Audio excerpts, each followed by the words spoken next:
Nós vamos falar de responsabilidade com o corpo físico. Inicialmente, nós começamos com o termo responsabilidade. Sendo uma doutrina que nos fala da imortalidade da alma, o Espiritismo nos dá a noção da nossa responsabilidade enquanto ser espiritual. Responsabilidade é a capacidade de assumir escolhas e as consequências de suas escolhas. É de determinar a vida a partir da nossa própria decisão. É de deixar de ser vítima e se tornar autor da própria história. Aquele que é responsável deixa de buscar culpados e olha para as possibilidades que tem a partir do seu próprio campo de ação. O ser responsável é o ser consciente, é o ser que se capacita a planificar-se a si mesmo a partir do momento em que assume a vida nas próprias mãos. Isso pode parecer conceitos simples ou óbvios, mas não são. Porque, ao fazer 18 anos, nós temos um movimento natural determinado pela lei. A lei determina que, a partir daquele momento, nós somos responsáveis pelo nosso destino. Isso significa que, independente da nossa história, do que vivemos ou deixamos de viver, da nossa educação ou da falta dela, a partir daquele momento, nos será concedido o direito de fazer escolhas a respeito do nosso próprio destino e também a obrigatoriedade de fluir nas consequências daquelas escolhas, sem que hajam os atenuantes da vida infantil ou da vida adolescente, em que nós podemos atribuir responsabilidade a quem nos represente. Os 18 anos legais são naturais e acontecem por força da lei. Mas existe também um 18 anos emocional. Um momento em que nós assumimos a vida nas nossas próprias mãos. E esse 18 anos não acontece aos 18. Para alguns acontece antes, dadas as forças das pressões existenciais que fazem com que aquele indivíduo tenha uma responsabilidade precoce por si mesmo. Mas para a grande maioria vai acontecer aos 25, 30, 35, 40, 50, 60, 70 anos de idade. Porque os 18 anos emocionais são aqueles momentos em que nós assumimos o direito de não sermos vítimas de nada mais. O direito de sermos autores da própria história. O momento em que percebemos que não importa o que nos aconteceu, o que nos define não é aquilo que foi feito de nós, mas é aquilo que nós fazemos com aquilo que nos foi feito. É aquele instante em que nós percebemos que qualquer que tenha sido o movimento que nós vivenciamos, ele pode ser ressignificado, ele pode ser modificado, ele pode ser intensificado no presente. Mas isso só acontece para aqueles que cessam a voz da acusação. Deixam de ficar mergulhados no passado, vivendo a fantasia do e se tivesse sido assim, e se tivesse acontecido daquele jeito, e se eu tivesse tido uma família dessa maneira, se mamãe e papai tivessem sido assim, se o meu corpo fosse destas... O e se é infinito. O e se nos leva a um campo de fantasia que nos prende aos nossos desejos. E os nossos desejos estão intrinsecamente ligados às nossas faltas. E este é um campo de permanente necessidade. Quanto mais nós preenchemos, mais nós percebemos que nos falta. Porque ser faltoso é da própria natureza do homem. Mas quando assumimos a vida, acolhendo e aceitando a história que tivemos, a trajetória que pôde ser, a realidade como nos foi ofertada ou como foi possível, com qualquer experiência que tenha sido, então nós podemos escolher o que fazer dela hoje. Quando a Iraci vem nos falar desta bela obra de Inês da Silveira, sobre reconstruindo emoções, ela só nos fala isso porque é possível que as nossas emoções sejam modificadas. Porque nós não somos vítimas do impulso emocional que talvez esteja como um princípio natural dentro de nós. Muito pelo contrário, sendo autores e senhores da nossa própria vida, nós somos capazes de mergulhar no autoconhecimento, tomar consciência do que em nós atua, trazer à superfície a percepção e, a partir disso, tomar redecisões que nos capacite a movimentar-nos em direção ao futuro. Movimentar-nos quando? Movimentar-nos hoje, no presente. Então, 18 anos é feito na alma no momento em que a gente olha para a nossa história, para a nossa vida, para o nosso corpo, para a nossa trajetória e dizemos para nós mesmos, está tudo certo como foi. Pode não ter sido aquilo que eu queria. Pode não ser o que eu gostaria. Poderia ter sido diferente se circunstâncias outras fossem. No entanto, é aquilo que foi, da forma como foi possível e é o que tem. Sendo assim, é aqui que eu posso atuar. É nisso que eu tenho como substrato. Isto é muito importante em relação ao tema que nos toca nesta tarde, porque nós vivemos uma eterna briga com os nossos corpos. Nós estamos permanentemente insatisfeitos, querendo fazer transformações. É hora que é emagrecer, hora que é engordar, hora que é cabelo curto, hora que é cabelo longo, hora que é cabelo, né? Em alguns casos. Cada realidade é de um jeito. E esta briga conosco, a única coisa que faz é nos fragmentar. Só faz com que nós nos dissociemos e nos desconectemos da nossa realidade mais profunda. O nosso corpo físico, o nosso aparelho orgânico, é algo estruturado nos milênios. É uma obra maravilhosa da evolução. Começou quando o pensamento sublime dos condutores universais começou a agir sobre a mônada no leito tépido dos oceanos, como nos ensina a ciência e também nos ensina a perspectiva espiritual, a obra Evolução em Dois Mundos, de André Luiz. A partir daí, um movimento evolutivo aconteceu e as espécies foram se sucedendo no desenvolvimento natural até chegar a esta realidade que nós conhecemos hoje e que nós habitamos dentro do progresso espiritual. Em nós reside milênios de evolução, de conquistas e de esforços da natureza para nos dar o aparelho mais adequado para o nosso crescimento. Tanto é que quando um novo embrião se forma e vai se desenvolver no processo da embriogênese, nós recapitulamos a filogênese. Disse então em medicina que a ontogênese recapitula a filogênese. Isto quer dizer que no movimento do desenvolvimento embrionário, nós passamos por todas as etapas em que o nosso corpo se desenvolveu ao longo dos milênios. Os embriões iniciais se assemelham ao embrião de um réptil, depois ao embrião mamífero, depois que vai se diferenciar na complexidade do organismo humano. Tanto que no início é um embrião ainda de aparência indiferenciada. Nesse movimento de recapitulação que a filogênese faz, nós repassamos o automatismo do movimento adquirido nos milênios e que também faz parte hoje do nosso corpo espiritual, pois nele reside as conquistas de todo este período histórico de desenvolvimento. Tanto assim é que Allan Kardec explica no livro A Gênese que à medida que o espírito amadurece, progride e desenvolve o seu corpo espiritual, ele desenvolve o organismo biológico através da reencarnação. Então a expansão do corpo mental, com a consequente modificação das moléculas do corpo astral, faz com que, através do fenômeno encarnatório, se vá modificando pouco a pouco as estruturas físicas e biológicas que servem à evolução do espírito.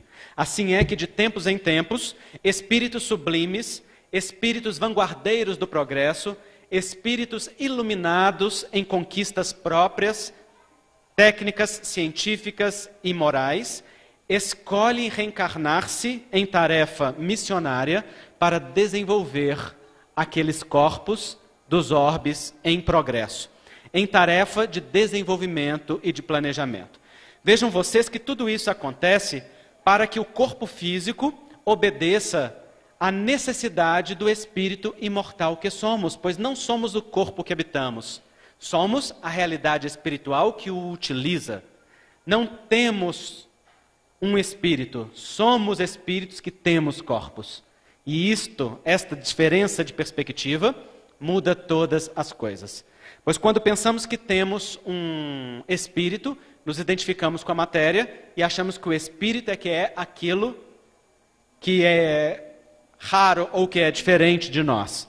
Mas quando sabemos que somos espíritos e que temos um corpo, então sabemos que a natureza real é a espiritual e aquela do corpo é a passageira de que nós nos utilizamos em um mergulho provisório.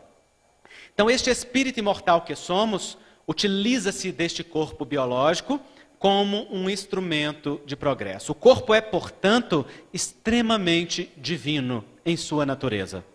Traz em suas funções, em suas propriedades, em sua complexidade, a riqueza daquilo que Deus dotou ao homem como um instrumento para o seu progresso.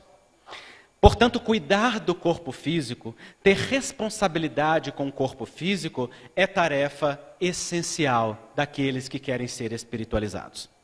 Conceito que se difere muito daquele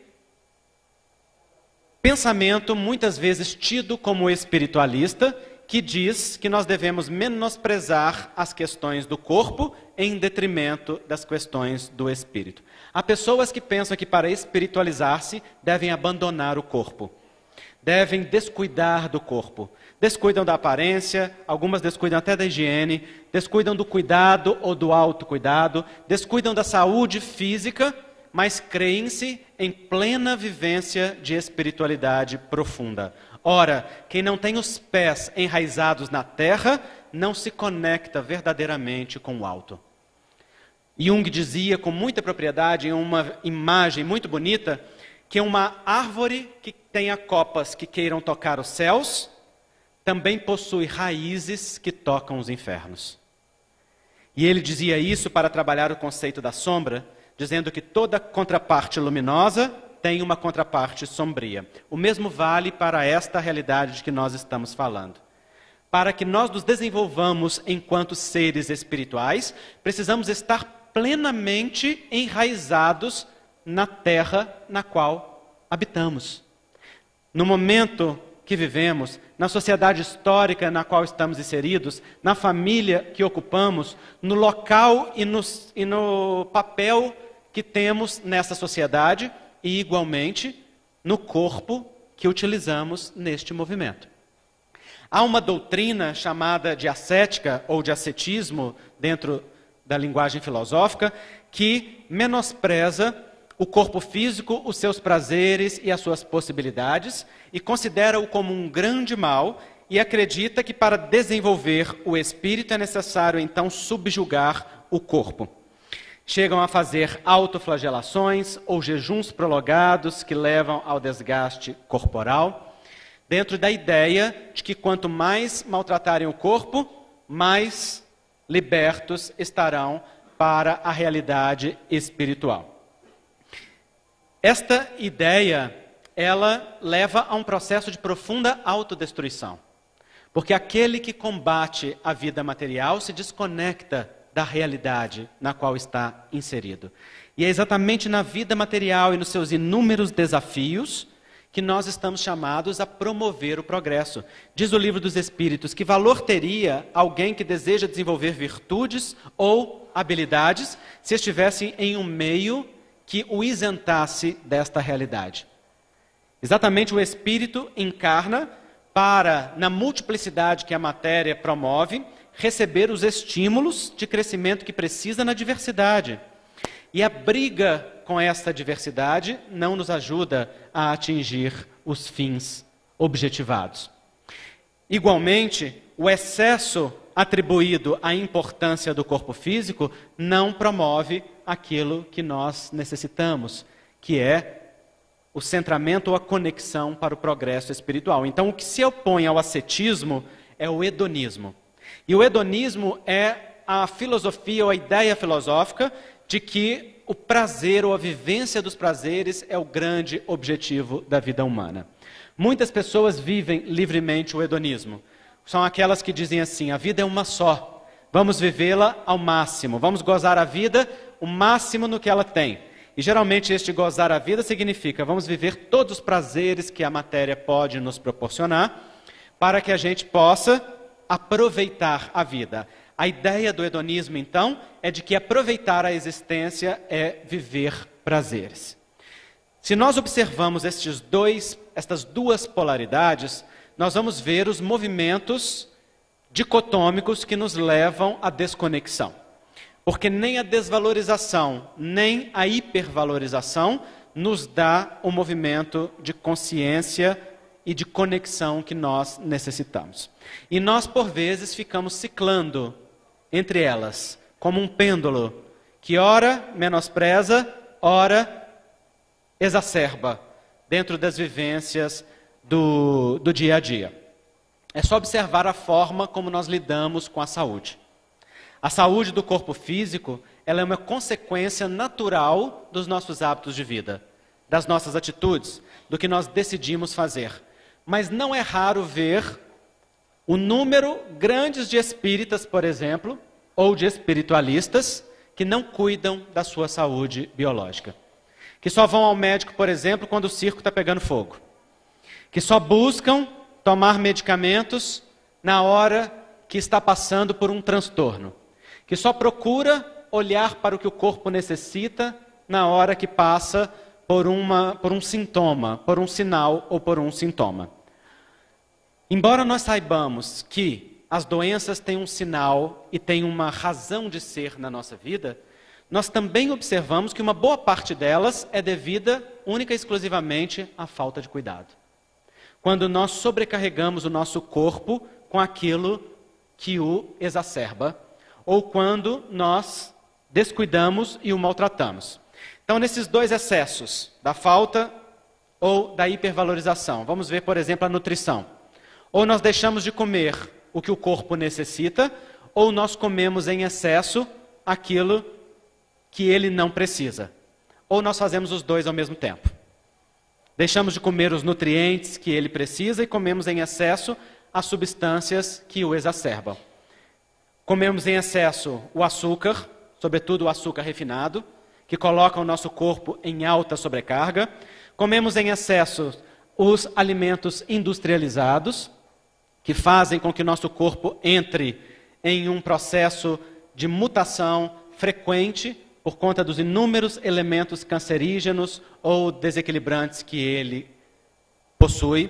Comemos em excesso os agrotóxicos, os pesticidas presentes na indústria não orgânica que nós consumimos no dia a dia e deixamos de comer os elementos que necessitamos. Quantos adoecimentos advêm apenas de uma falta vitamínica? Hoje em dia, por exemplo, a falta de vitamina D é quase uma epidemia. Porque pouca gente toma sol, pouca gente come os alimentos necessários.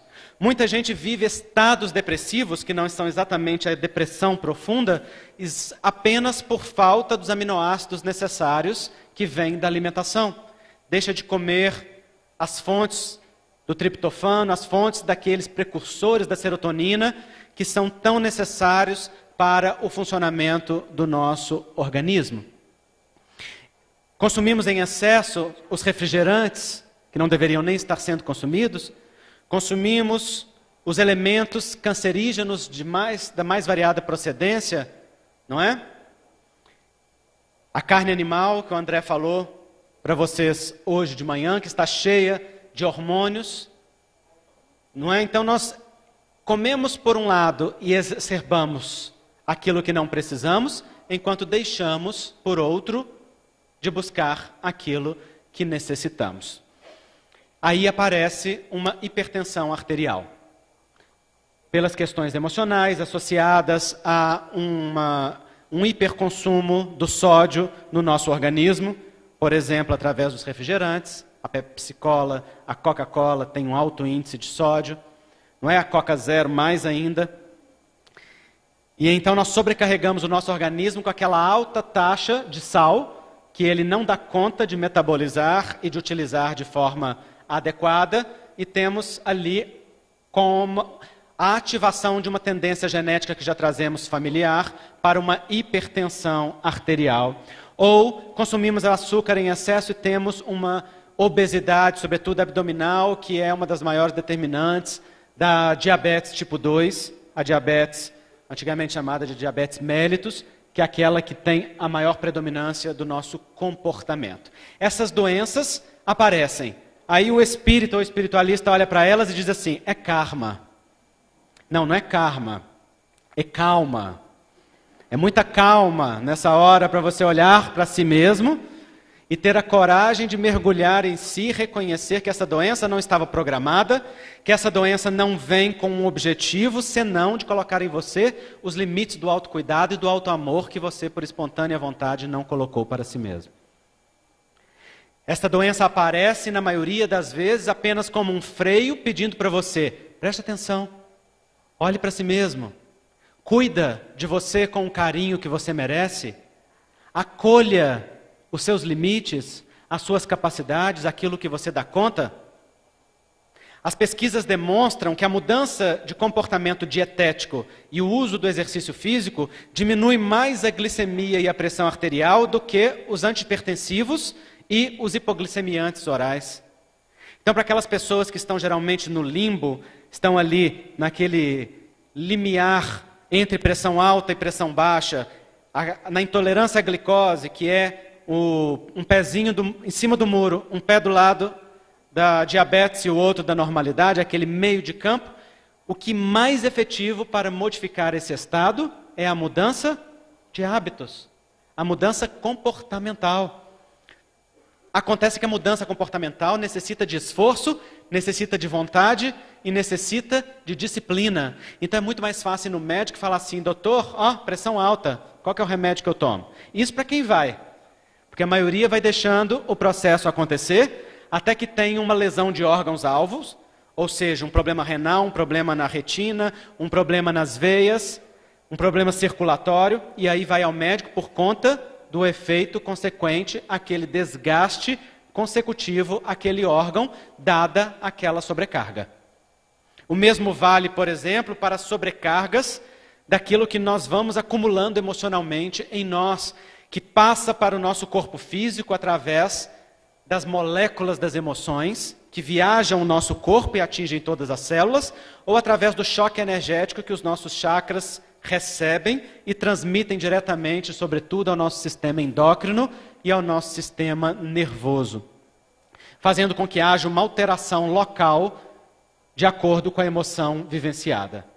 Assim, por exemplo, a negação da individualidade crônica, o descuido com o que nós queremos, o que nós somos, o que nós pensamos e quem verdadeiramente há dentro de nós, leva a um desgaste permanente da tireoide, resultando muitas vezes em uma doença autoimune, como a tireoidite de Hashimoto, como o hipotireoidismo, seja o subclínico ou seja o hipotireoidismo franco, que necessita então olhar para si e dar-se o cuidado necessário não só para a glândula afetada, mas para o organismo que representa aquele movimento dentro de nós.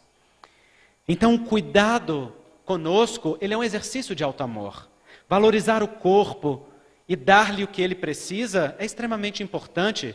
O corpo não funciona sem água. Quantos copos de água você toma por dia? Responda só para você não passar vergonha. O corpo não funciona sem os nutrientes adequados. Quantas vezes por semana você pensa nos nutrientes que está comendo? Ou você se serve do que tem? Quantas vezes por semana você elege o que você vai comer ao invés de aceitar apenas aquilo que lhe trazem ou que lhe impõem? Quanto tempo do seu dia a dia é dedicado para o exercício físico? Para cuidar desta máquina biológica maravilhosa que é o corpo físico. Ah, Andrei, mas eu não tenho tempo. Sabe o que significa eu não tenho tempo? Significa eu não valorizo o suficiente para fazer ter tempo na minha agenda. Porque nós só não temos tempo para aquilo que não é importante. Para todo o resto que é importante, nós colocamos tempo na nossa agenda. Nós fazemos acontecer. Mas para isso é necessário ter uma motivação. E é triste perceber que a motivação de uma boa parte de nós é o adoecimento. É só quando o corpo físico manifesta um desequilíbrio, só quando nós já abusamos desta potência que é este campo de expressão do espírito imortal, e temos então que paliar ou que apagar o incêndio de vastas proporções que já se instalou. Às vezes, apagá-lo muito tarde, porque então já teve uma lesão em um órgão que é definitiva ou que não pode ser revista totalmente através de um tempo de descuido prolongado. Isso nós todos vivemos, mas nós homens vivemos 100 vezes mais. Os homens descuidam do corpo com muito mais frequência que as mulheres. Se nós falarmos então de ir ao médico, então a estatística fica bem pior. Porque o homem só vai ao médico numa circunstância. Vocês sabem qual é? Quando está morrendo, não. Mesmo morrendo, ele não vai. O homem só vai ao médico quando a mulher marca. Porque na relação com a saúde, o homem comporta-se como criança. E só cuida de si mesmo quando a mulher o tutela como se fosse mãe. A mulher marca a consulta, a mulher entra com ele na consulta e a mulher fala a consulta inteira. E o homem fica sentado, de braço cruzado, com cara emburrada. Igual uma criança pequena levada à força no pediatra. Isso é muito interessante. Essa semana eu recebi no consultório um casal desse tipo. E a mulher então disparou a falar, sem se apresentar. E então eu perguntei para ela, a senhora é mãe dele? Aí ela, não, sou noiva. Ah, não, desculpa, eu confundi, porque a senhora está falando como mãe, então me confundiu. Aí ela tomou um choque, mas mais ainda tomou ele. Porque nem se dá conta de que ele estava sendo tutelado como uma criança, era. No entanto, embora eu fale dessa circunstância, eu vou dizer o seguinte para as mulheres. Exceto nessa circunstância, sejam mães à vontade. Senão os homens vão morrer de infarto muito mais do que o habitual. Embora estabelecer dentro da relação de casal uma relação parental seja extremamente danosa para o casal, há momentos muito raros e específicos em que é preciso agir de forma parental. Cuidar como se fosse o pai ou como se fosse a mãe. E esse caso é um destes. Mas os homens precisam parar e refletir a respeito disso. Por que as mulheres precisam levar ao médico? Por que as mulheres necessitam marcar? Por que a resistência em mostrar que há uma fragilidade, que há uma necessidade? Esses são conceitos que derivam do machismo, que impede o homem de ter emoções, de mostrar fragilidade, de pedir ajuda, de demonstrar emoção, de reconhecer fraqueza. É a necessidade de estar forte o tempo todo, a necessidade de prover, a necessidade de dar conta sozinho, a necessidade de fazer sem se queixar, a necessidade de agir sem reclamar. Só que isso custa um preço muito alto, porque as estatísticas médicas mostram que as mulheres adoecem mais, mas os homens morrem muito mais. Porque os homens, quando adoecem, adoecem gravemente. Também nas tentativas de suicídio ou de autoextermínio, a estatística é a mesma. As mulheres tentam autoextermínio muito mais, mas os homens morrem mais do autoextermínio. São mais letais e mais efetivos no movimento. Então nós temos que pensar nesse movimento. Pensar nos suicídios indiretos que nós cometemos, nos abusos das substâncias que nós ingerimos no nosso dia a dia. Há inúmeras formas de suicídio indireto. Toda vez que nós exacerbamos o uso e o funcionamento do nosso corpo, ou que negligenciamos o que ele necessita, estamos em processo franco de morte celular. Estamos promovendo a apoptose celular, que é a morte das células no interior dos tecidos. Este suicídio pode ser através de substâncias diretas que marcam o nosso corpo, como, por exemplo, as drogas, as substâncias psicoativas, como através dessas outras substâncias legais que também destroem pouco a pouco. Como de um uso exacerbado da nossa vitalidade. Quantas pessoas trabalham sem descansar? Quantos comportam-se como uma máquina ultrapassando os seus próprios limites, ultrapassando as suas necessidades de repouso, de descanso, de olhar para si. E então, quando vão ver, o corpo já está reclamando. Está reclamando através de uma síndrome do pânico, está reclamando através de um esgotamento nervoso, está reclamando através de uma depressão endógena, ou seja, de um movimento interno de depleção dos nossos neurotransmissores cerebrais. Tudo aquilo porque a vitalidade se esgotou em movimentos de abuso de si mesmo. Abuso através da prática sexual sem critérios, quando, por exemplo, a pessoa tem relações com vários parceiros e se contamina energeticamente, continuamente. Nós sabemos que a troca sexual, ela é uma transfusão fisiopsíquica de alta natureza. Não apenas se transmitem os elementos físicos, mas se transmitem os elementos energéticos, psicológicos e emocionais de um para outro. E se você tem relação com um, com o outro, com vários ao mesmo tempo, com vários em uma sequência, como, por exemplo, os jovens vivem hoje no chamado aproveitamento da vida, então o que acontece é que vai tendo uma sobrecarga orgânica, uma sobrecarga corporal, que resulta no quê? Resulta num esgotamento físico. Resulta num movimento de adoecimento físico. Então, qualquer movimento que esgote as nossas reservas de energia vital, elas levam a um movimento de desequilíbrio, inclusive o trabalho espírita em excesso. Muitas pessoas pensam que o trabalho espírita deve ser ininterrupto. Não se dão tempo para férias, não se dão tempo para descanso, não se dão tempo para cuidar de si mesmos, estão o tempo todo cuidando do outro. Ora, quem não cuida de si mesmo, não se coloca apto a verdadeiramente cuidar do outro. Vai abusar de si mesmo também, igualmente.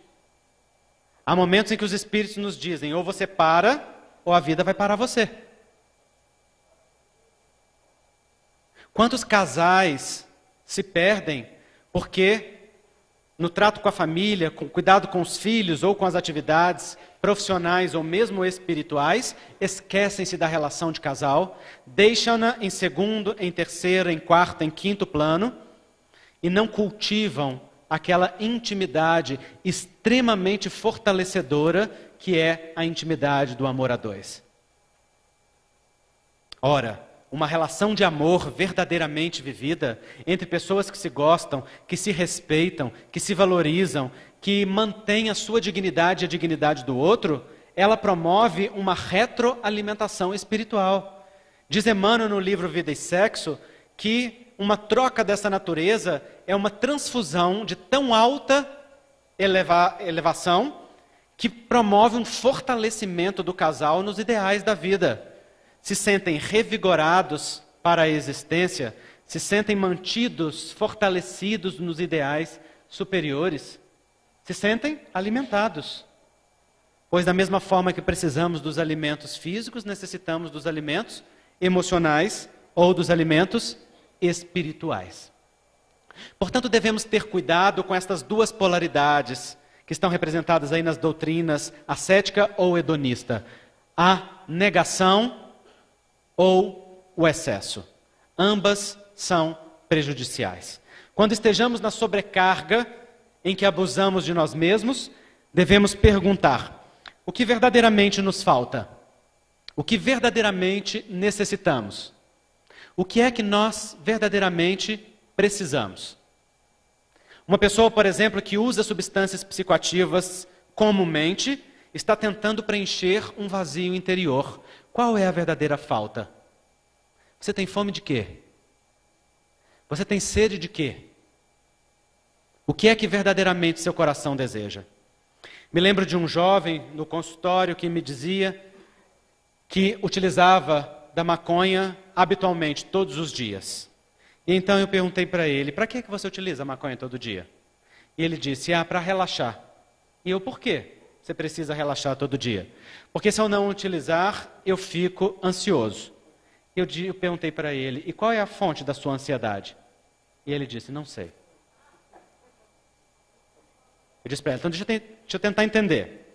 Você quer me dizer que a panela está fervendo, que você está vendo que a água está borbulhando e que está saindo uma fumacinha, que todos os dias você se ocupa em jogar água gelada dentro dessa panela, mas até agora você ainda não conhece qual é o fogo que esquenta essa panela. E ele me disse, sim. Aí eu disse, bom, a continuar nesse movimento, você vai precisar cada vez mais substâncias, cada vez mais doses, e estará cada vez mais distante de si mesmo. Acontece que esta ansiedade que você combate através das substâncias psicoativas também pode ser combatida por outras ferramentas. Você conhece outras coisas que podem aliviar a ansiedade? E ele me disse, não conheço. Eu falei, então vamos conversar a respeito de algumas. E começamos a conversar sobre as suas emoções. E ele pôde então pela primeira vez falar sobre o que sentia da sua vida familiar, da sua relação com os pais, das suas necessidades íntimas. E ao terminar de falar e ao ser acolhido em uma escuta silenciosa, pois muitas vezes não precisamos mais do que uma escuta silenciosa do outro, eu perguntei-lhe, como você se sente agora ao falar de tudo isso? E ele me disse, eu me sinto aliviado. E eu lhe disse, pois esta é uma ferramenta para aliviar as nossas pressões interiores. Nós tomamos consciência do que sentimos e nós expressamos o que sentimos. Se guardamos para nós o que pensamos e o que sentimos, geramos uma sobrecarga emocional, física, afetiva sobre nós mesmos, que se transformará numa bomba atômica que vai explodir internamente. Seja num desequilíbrio orgânico, seja num sintoma psíquico. Necessitamos lançar luz sobre essa caverna escura que existe dentro de nós. E como o nosso psiquismo funciona como uma rede em dominó, na medida em que nós lançamos luz sobre um aspecto do psiquismo, é como se nós dessemos um start naquele movimento dos dominós que estão enfileirados e começam então a cair um a um, na velocidade que você alimentar este processo. São os insights que começam a aparecer no momento em que, falando das nossas necessidades, nós tomamos consciência do que temos. Quantas vezes, enquanto falamos, nós encontramos a solução? Peraí, agora que eu estou te dizendo isso, me ocorreu aqui uma coisa. Agora que eu estou te contando essa história, eu percebi uma coisa que eu não tinha percebido antes. Quem já vivenciou isso aqui? Levanta a mão para eu saber. Não é verdade? O insight acontece por quê? Porque a sabedoria inata está dentro de nós, mas nós precisamos desobstaculizá-la. A homeopatia diz isso de uma forma muito linda. A homeopatia diz que existe a physis em nós, a sabedoria natural que conduz à saúde, mas que os nossos hábitos do dia a dia obstaculizam a physis, ou a sabedoria natural orgânica. E então o que o medicamento homeopático faz é desobstaculizar a physis para que ela cumpra o seu percurso natural. O medicamento homeopático não faz nada artificial, ele apenas retira os obstáculos para que o que é natural se manifeste. E o que é natural é sempre saúde. O que é natureza é sempre beleza, porque é o Filho de Deus, a sabedoria divina que há dentro de nós. Mas quando nós nos habituamos aos obstáculos, às repressões, aos movimentos de silenciamento das vozes que precisam falar, ser ditas ou serem reconhecidas, então geramos uma sobrecarga em nós que vai se expressar através de outra linguagem. A linguagem dos sinais, dos sintomas, dos afetos adoecidos, ou dos adoecimentos mais profundos. Então ele falou. E ao falar sentiu um enorme alívio. Então eu disse para ele, mas existe mais coisa. Além de falar, você também pode trocar ideias com outras pessoas. Eu, por exemplo, posso te ofertar agora algumas percepções que eu tive enquanto você falava. Você gostaria de ouvir? E ele disse, sim, eu gostaria. E então eu falei, porque nós só devemos falar quando o outro pede ajuda. Ou quando o outro aceita ajuda. Quando nós falamos sem que o outro peça, sem que o outro deseje, não se trata de ajuda. Se trata de xeretismo espiritual. Ajuda verdadeira depende essencialmente do pedido ou do aceite daquela pessoa que está necessitada de ajuda. Se a pessoa que precisa ser ajudada, a ela lhe é imposta a ajuda, ela aceita ajuda para ajudar quem precisa ajudar. Ela não aceita ajuda porque necessita de ajuda. Ela aceita ajuda porque ela percebe que para você ajudar é importante. Então é ela quem te ajuda, deixando-a ser ajudada. Naturalmente, ela vai perder os benefícios daquela ajuda, porque o objetivo dela não era reter para ela, era apenas permitir que você fizesse o que você queria.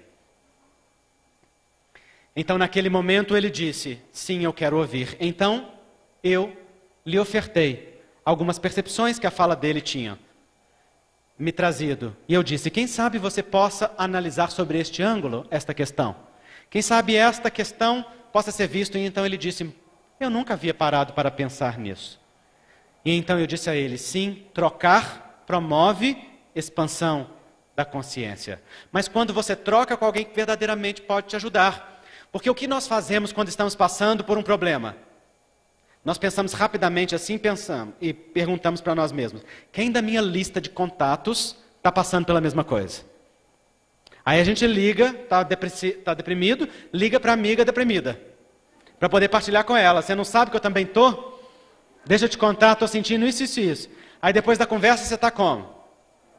Deprimida ao cubo. Porque se somam aqueles processos depressivos em um fenômeno de ressonância magnética e o sintoma se exacerba.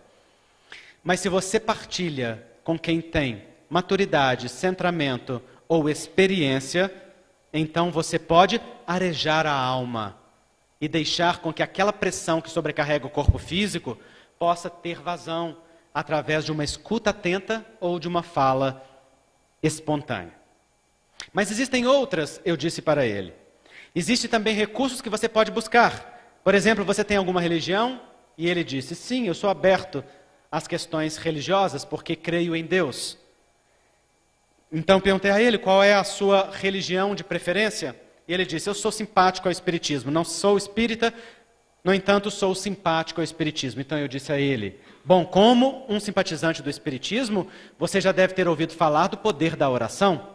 A oração é um movimento que nos conecta diretamente com o alto e areja as nossas vidas. E então eu partilhei com ele, particularmente, eu, na minha experiência pessoal, não conheço nada mais forte do que a oração.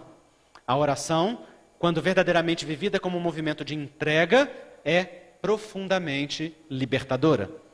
Talvez você possa experimentar, você sabe como orar? Talvez você possa começar a experimentar e sentir o efeito que tem na sua vida. E se você tiver dificuldade, talvez você possa se utilizar de algumas preces que já estão prontas, como por exemplo as que existem ao final do livro do Evangelho segundo o Espiritismo, ou algumas outras, que te ajudem a canalizar a sua mente para a percepção do que é o diálogo espontâneo com Deus. Mas também existem outras ferramentas. Você pode aprender a meditar, porque a meditação ativa áreas cerebrais que estão diretamente ligadas à saúde, enquanto diminui a atividade das áreas cerebrais ligadas à agressividade e ao estresse.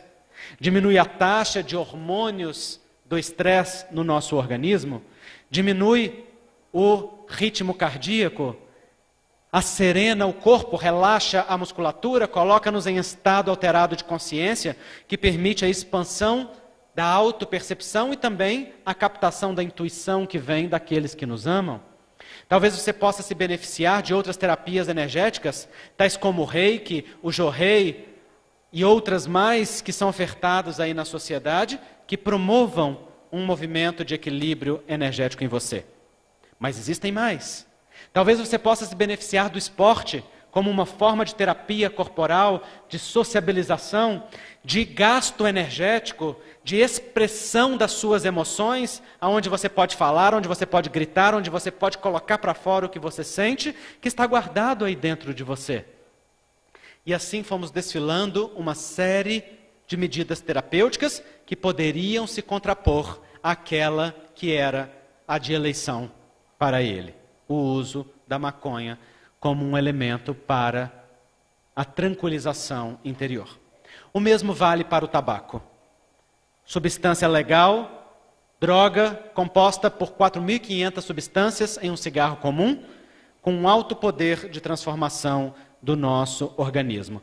Todo este movimento que resulta em dano orgânico é transferido para uma nova encarnação, pois passa para o corpo astral e nós transferimos para um outro movimento de vida, um outro movimento de encarnação. Visualizemos, portanto, uma pessoa que durante toda uma encarnação passa abusando do seu pulmão, utilizando do tabaco.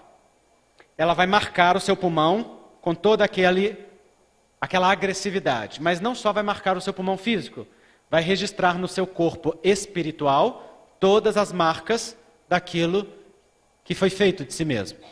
Em uma nova encarnação, aquele pulmão espiritual vai ser o modelo organizador biológico de um novo pulmão no embrião em formação. E os registros ali vão passar naturalmente para o novo corpo, seja imediatamente no momento da encarnação, ou seja contidos em camadas quânticas mais profundas, por técnicas magnéticas, para se expressar em um momento mais prolongado dentro daquela encarnação. É assim que nós vamos ter, por exemplo, as crianças com tendência a bronquiolite, a bronquite, a asma, as alergias respiratórias de repetição. Uma das causas, né? Não quer dizer que as crianças que vivem isso têm isso como causa, porque espiritismo não é receita de bolo. Estamos falando do princípio. Ou, mais tarde, um enfisema pulmonar, ou mais tarde, um câncer de pulmão, em alguém que traz aquela marca energética, resultante do quê? Do abuso do corpo físico em uma encarnação passada. Portanto, o Livro dos Espíritos é muito claro ao nos ensinar que nós devemos aprender a educar-nos para a saúde integral, a saúde do espírito. Na questão 907 e seguintes, Allan Kardec vai discutir com os espíritos a natureza das paixões. E vai perguntar se a paixão é em si mesmo um princípio negativo. E os espíritos dizem, não, a paixão é um princípio, assenta-se sobre um princípio da natureza. E é como um cavalo.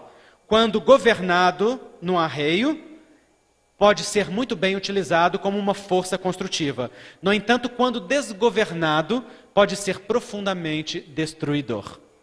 Então, depois Allan Kardec, depois da questão 912, ele vai fazer comentários e ele vai dizer assim, que as paixões se assentam sobre uma necessidade natural e que nós exacerbamos as necessidades naturais não respeitando os limites que a natureza nos impôs. E transformamos então necessidades em vícios, necessidades em hábitos, necessidades em costumes. E passamos então a nos prejudicar com a necessidade agora, não mais de atender a necessidade natural, mas de atender aquela necessidade artificial que nós criamos. Então pergunta Kardec, colocou Deus limite na natureza para as paixões humanas? E a resposta dos espíritos é sim. Na natureza estão os limites das coisas. No entanto, o homem criou necessidades que não são reais. Criou necessidades que ultrapassam aquilo que é verdadeiramente essencial. E ao criar necessidades não reais, cria a perturbação para si mesmo. E aí fica uma reflexão para nós. Dentre aquilo que nós vivemos hoje, o que são necessidades reais? Quais hábitos nós temos que refletem verdadeiramente uma necessidade natural ou apenas um princípio de prazer exacerbado? Porque o que exacerba um princípio natural é o princípio do prazer. E o prazer é extremamente útil e benéfico. O prazer é divino. No entanto, dentro dos limites que a natureza adotou. O que acontece se a gente come mais do que o necessário? Aquilo que era prazer vira tormento. O que acontece se a gente vive gozos acima daqueles que nós podemos suportar? Aquilo vira desgaste. Aquilo vira um sufoco interior. Então, quando o princípio do prazer é exacerbado, a paixão assume o controle como um vício e então se torna algo extremamente danoso. Aí pergunta Kardec, pode o homem domar as suas más inclinações através dos seus próprios esforços? E a resposta dos espíritos é sim. Porém, quão poucos dentre vós fazem esforços? Porque a maioria que diz eu quero, tem o eu quero somente nos lábios, mas se alegra no coração em permanecer do jeito que é. Porque da natureza inferior que ainda predomina, o gosto é mantido. E nós temos que ter muita honestidade para poder lidar conosco. Porque nós espíritas que somos adeptos de uma fé raciocinada, de um processo de autoconhecimento que é libertador, não podemos ficar contando mentiras com tanta frequência. O que a gente mais ouve é com tanta frequência, porque não contar mentira não é possível. Levanta a mão aqui quem é mentiroso. Fora eu. Quando eu assumo, mais alguns. Iraci, pode levantar bem alto. Eu contei aqui uns 10. Você sabe o que significa, né? Quantas pessoas aqui? Uns 700?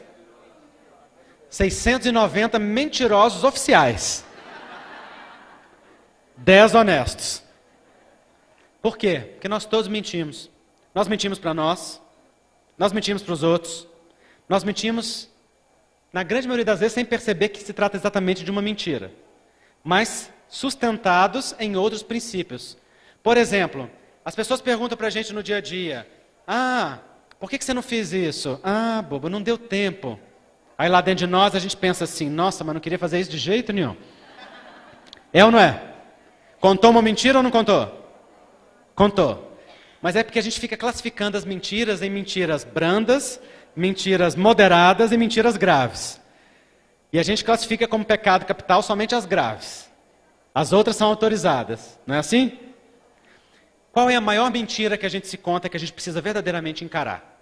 É aquela quando a gente diz assim, eu não consigo. Por que você não modifica isso?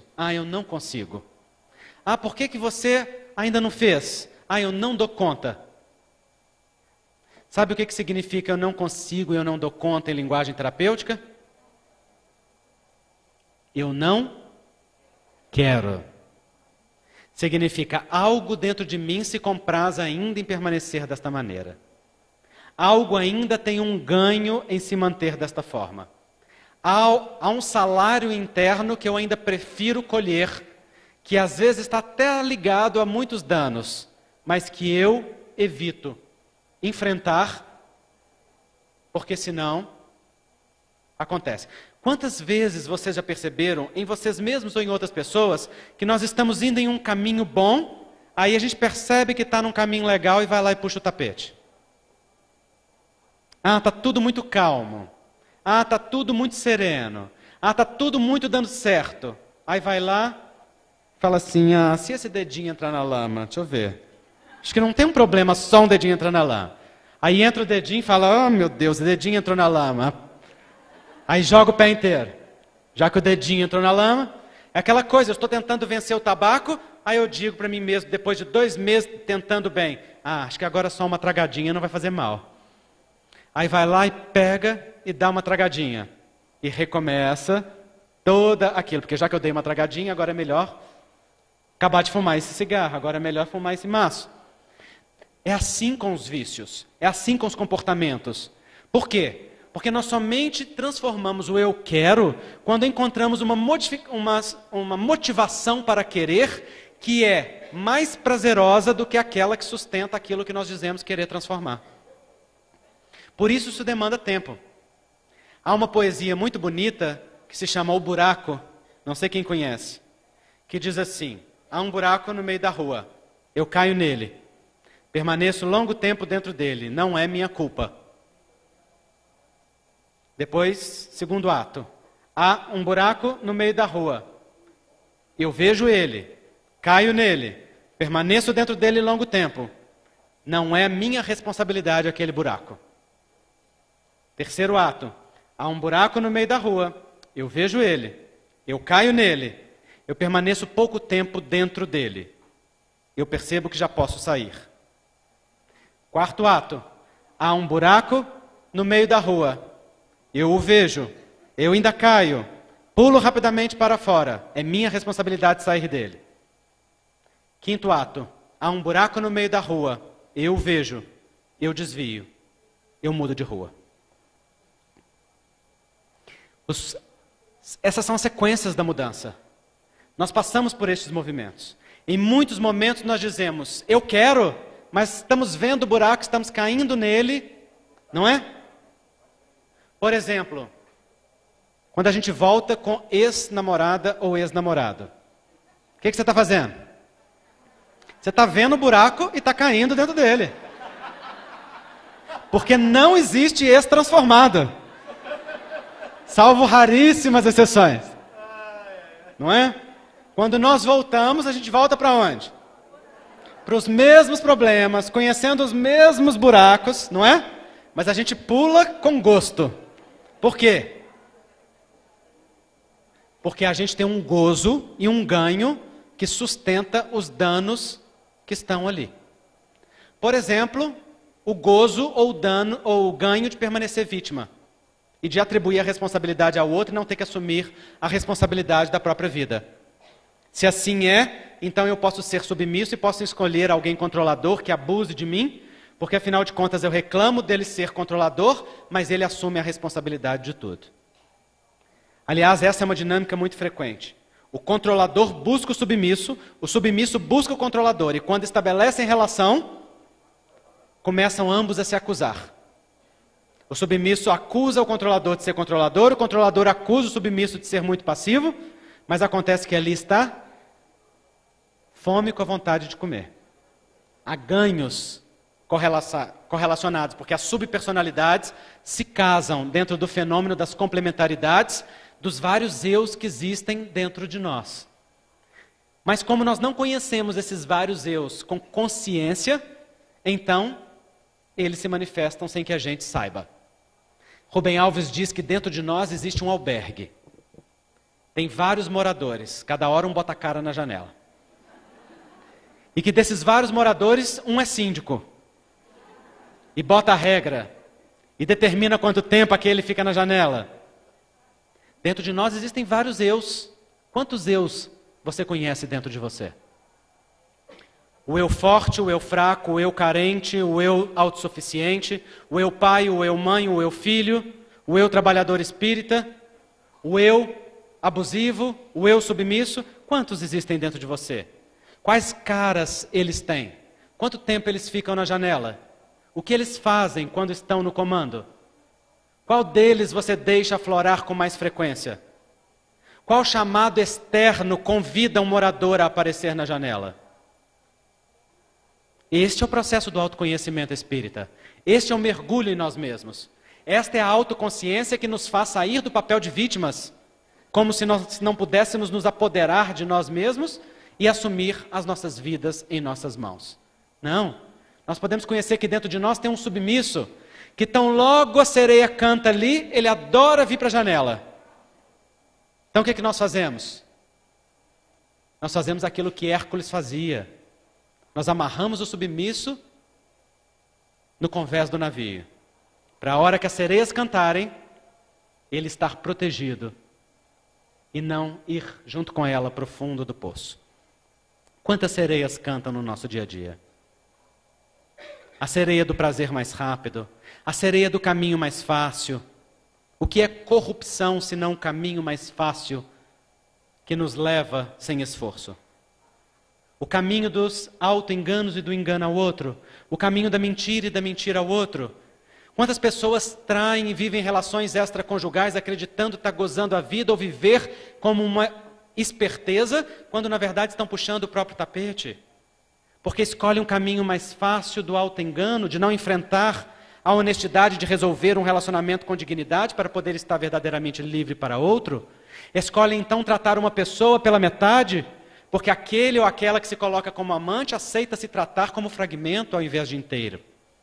Aceita ser pedaço e objeto ao invés de sujeito.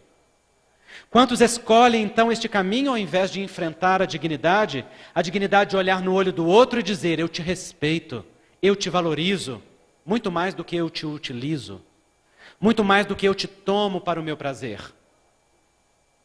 Mas enfrentar os relacionamentos, as faltas, as dificuldades, as dores, as angústias, requer de nós que nós encaremos a nossa responsabilização, que nós paguemos o preço da vida adulta, que nós aceitemos ter 18 anos emocionais e não sermos vítimas, nem da esposa, nem do esposo, nem do relacionamento, nem de nada, e escolher sermos dignos o suficientes para nos tratar com respeito. Afinal de contas, todos os moradores da casa merecem respeito. Diz, portanto, o Livro dos Espíritos que a paixão é um princípio da natureza, que quando respeitado, promove progresso, porque leva o homem a buscar aquilo que o princípio natural lhe direciona para as suas necessidades mais verdadeiras. No entanto, quando exacerbado, produz um movimento de grande destruição. Estejamos atentos a isso para valorizar a grandeza que é estar mergulhado em um corpo e em um organismo de carne, que amortece as nossas percepções espirituais, que nos coloca jungidos a desafios imediatos de autodomínio, de autossuperação. E aquele que vive conscientemente os esforços de autoconquista na carne, liberta-se do predomínio da matéria e vive na vida espiritual uma expansão espiritual de altíssima monta. Porque tudo aquilo que é vivido na contenção do corpo físico como esforço, ganha naturalidade na expansão plástica do corpo astral, na expansão do corpo mental, no movimento de expansão da vida. E assim o progresso vai se dando, e assim vamos nos conquistando, e assim vamos nos amando. Portanto, tudo isso começa quando, olhando no espelho, nós assumimos o profundo compromisso de auto-amor com aquela pessoa que nós vemos. Quando nós retiramos quaisquer condições para nos amarmos. Quando olhamos para ela e dizemos: tem coisas que eu não gosto em você e ainda não aprendi a amar, mas a partir de hoje eu vou respeitar você com qualquer uma das suas características, enquanto eu encontro o caminho para modificar aquilo que eu ainda não amei. A partir de hoje eu não brigo mais com você. A partir de hoje eu não necessito estar em disputa contigo. A partir de hoje, o processo é da autoconquista, da alegria interior, de nos conquistarmos através do amor. Por isso eu digo sempre para as pessoas, não entrem em uma obsessão para melhorar espiritualmente.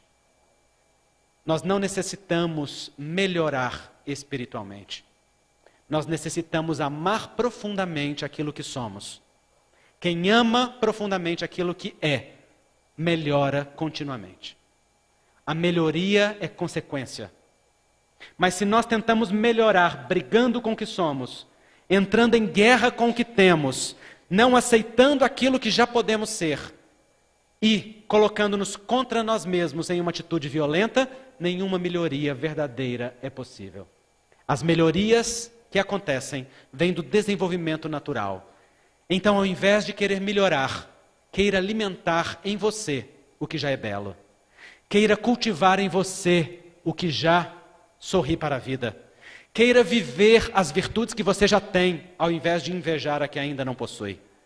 Queira desenvolver e servir a vida com o que você possui, porque ao servir a vida e ao ofertar-te na vida como um movimento de amor, a vida te devolverá gratidão, alegria e satisfação, que será alimento natural para que a semente divina que há em ti se desabroche. E então, de repente, você se perceberá mais brando, mais compassivo, mais generoso, mais altruísta, mais dedicado. E esta melhoria será consequência natural de ter colocado a serviço da vida o que de belo já existe dentro do seu coração. Nisto, as disciplinas educativas nos ajudam para que nós foquemos no que há de positivo em nós, para que aprendamos a conter os movimentos que sejam autodestrutivos e incentivar em nós a semente do bem, pois somente através do bem há transformação real. Não há reforma íntima através da autocrueldade. Renovação interior só acontece através do acolhimento amoroso da nossa sombra e da nossa luz. E isso começa quando, olhando no espelho, nós dizemos para nós mesmos: você é um filho de Deus, filho da grandeza máxima do universo, criado no amor, pelo amor e para o amor. És amado desde antes de existir. Não precisa fazer nada para merecer o amor. Só precisa fluir na alegria de permitir-se aceitar ser amado incondicionalmente e manifestar esse amor na alegria da comunhão. Aquele que acolhe a grandeza do amor incondicional. Aquele que coloca-se a serviço da vida, sabendo-se fruto do amor infinito do Pai, transforma-se em uma fonte de compaixão, em uma fonte de bondade, em uma fonte de serviço. Talvez por isso tenha dito Jesus: amai ao teu próximo como a ti mesmo, e ao teu Deus, fonte amorosa máxima, acima de todas as coisas. Que Jesus abençoe-nos em nossos esforços educativos.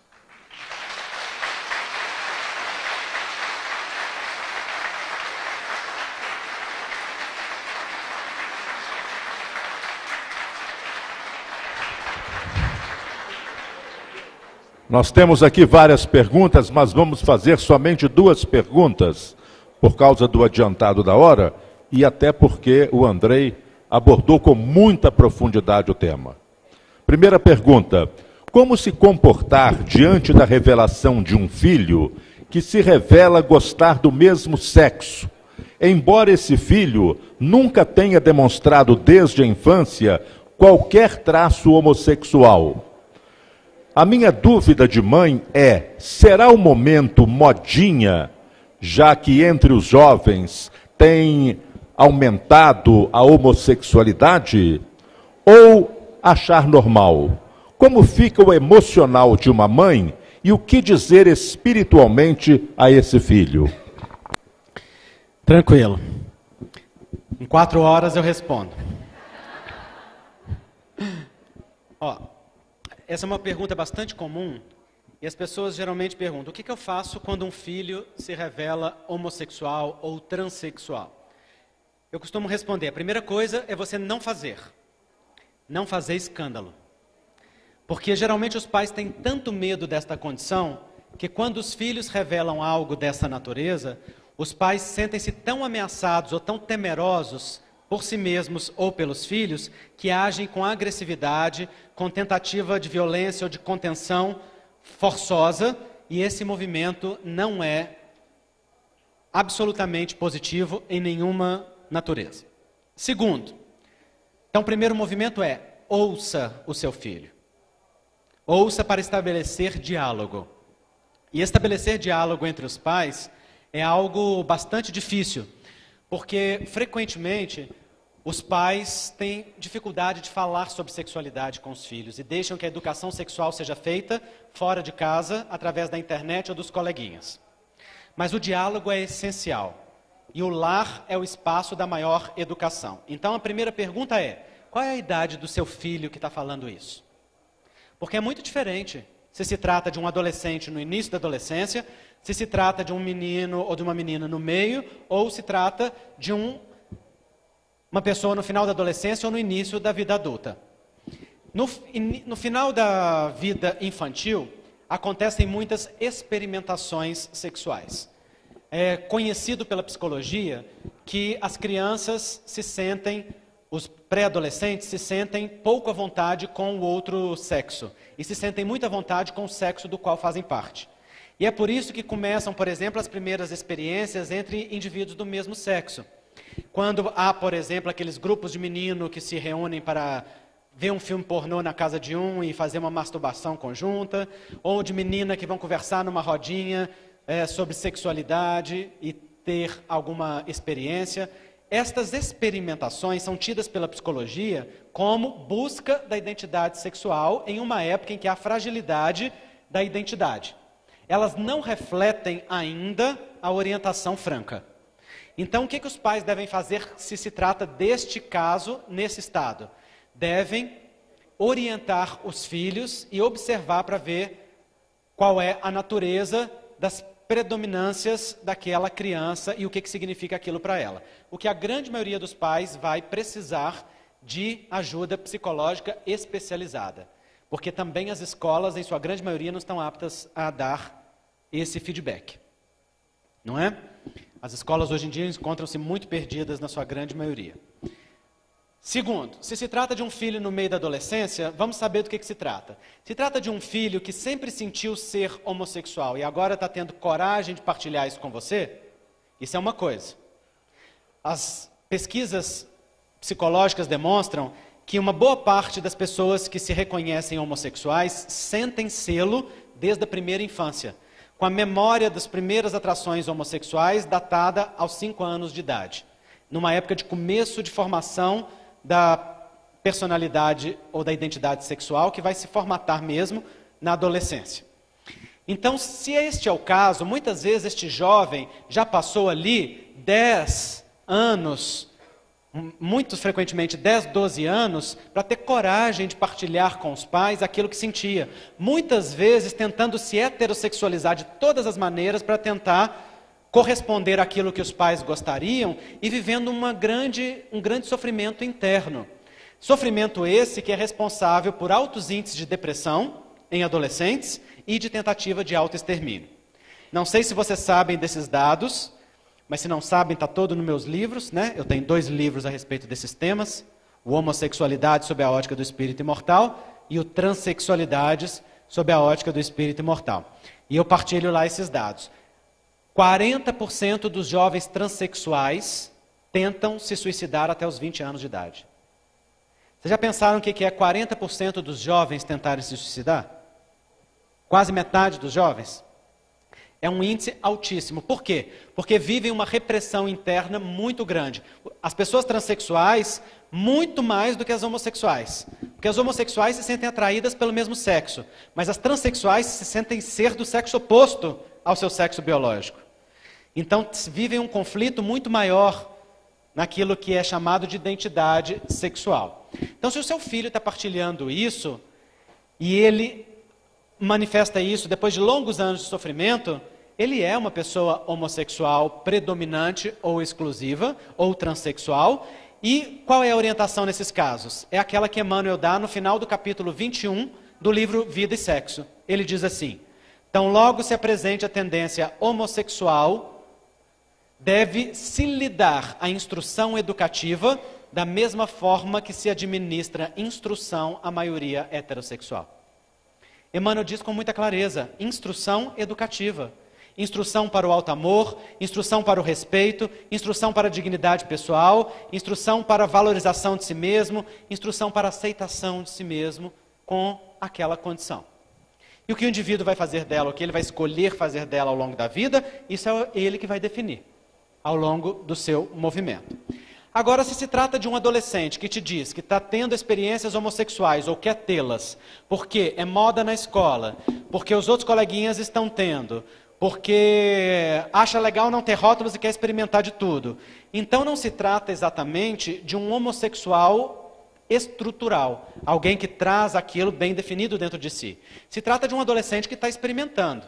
E aí você deve tratar esta circunstância da mesma forma que trata os comportamentos transgressivos da adolescência. Ou seja, a criança deve ser levada, o adolescente deve ser ajudado a perceber o preço que tem assumir uma conduta só para pertencer a um meio, ou algo que não lhe corresponda à naturalidade íntima, apenas para fazer parte ou para ser aceito. O que é danoso em todas as circunstâncias ou com qualquer comportamento. Então, se se trata deste caso, esse indivíduo vai precisar de uma ajuda psicológica especializada e de um acompanhamento para ajudar a compreender isso, de que ele não precisa experimentar de tudo para saber do que gosta. Mas também os pais vão precisar de ajuda, porque vão precisar entender que o que a sexualidade significa para a geração atual é diferente do que significou para a geração deles, que é diferente da geração dos avós, que é diferente da geração anterior. Então, eu, por exemplo, sou de uma geração que já é considerada mente aberta e mais progressista. Eu olho para os jovens, e hoje eu estou com quase 40 anos de idade, eu olho para os mais jovens, já tenho uma geração jovem, adulta, né, depois de mim, eu olho para essa geração e muitas vezes eu me escandalizo.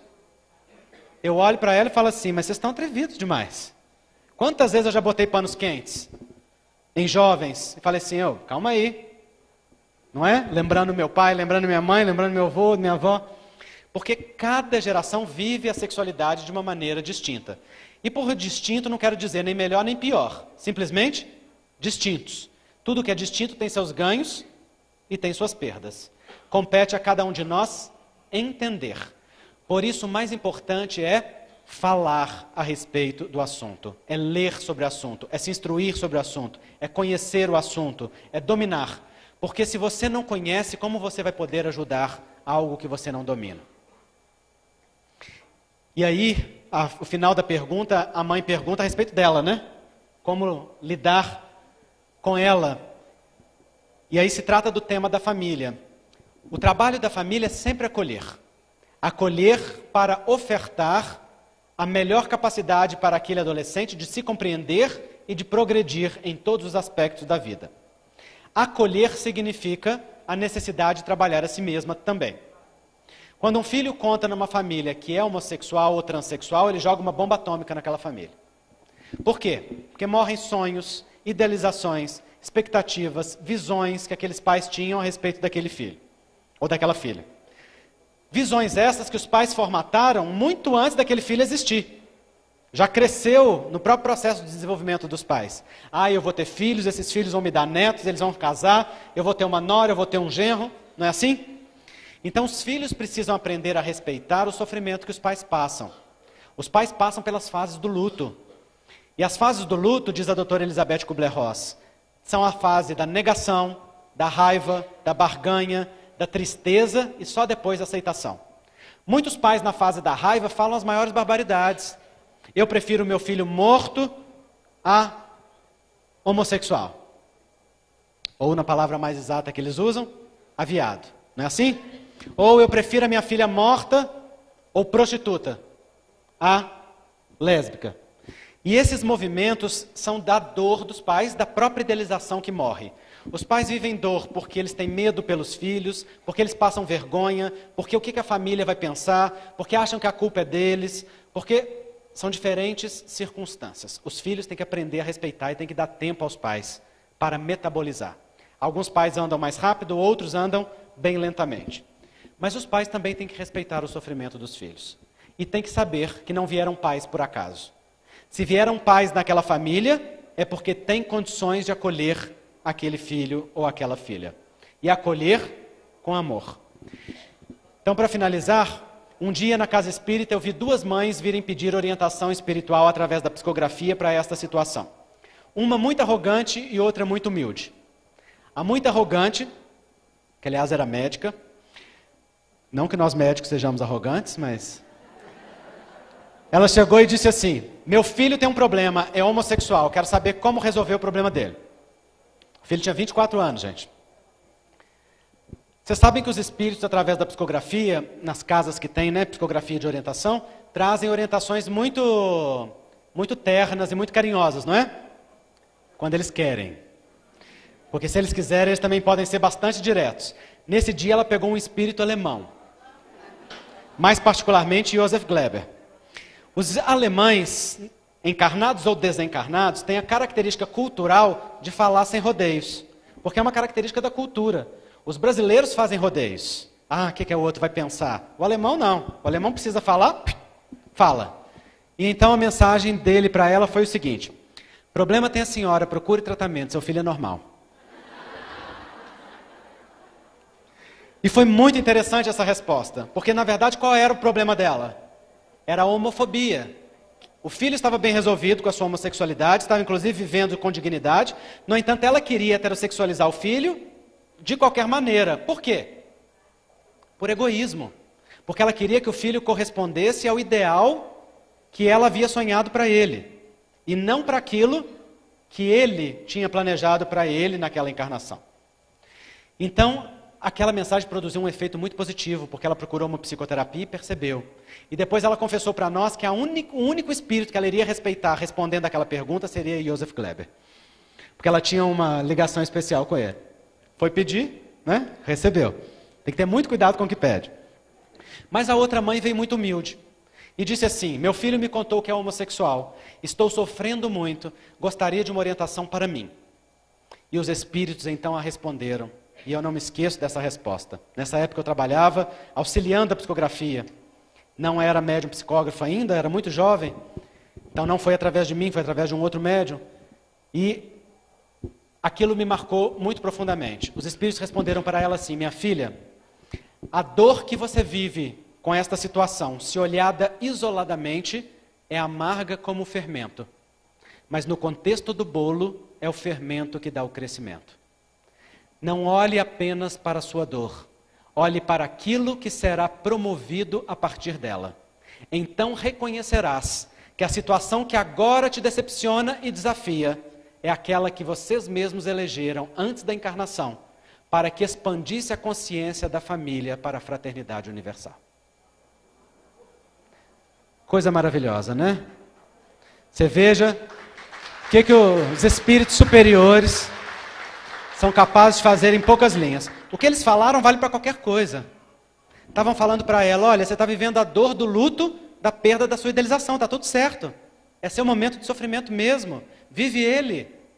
Ingere esse fermento, ele também faz parte do ingrediente, mas saiba, o fermento é só um ingrediente no meio de um contexto que vai te promover em direção ao progresso. Essa mãe acolheu o filho, essa mãe promoveu um movimento de aceitação da família e do filho, e anos depois voltou para dizer o tamanho do crescimento que ela e o grupo familiar tiveram a partir do movimento de acolhimento generoso.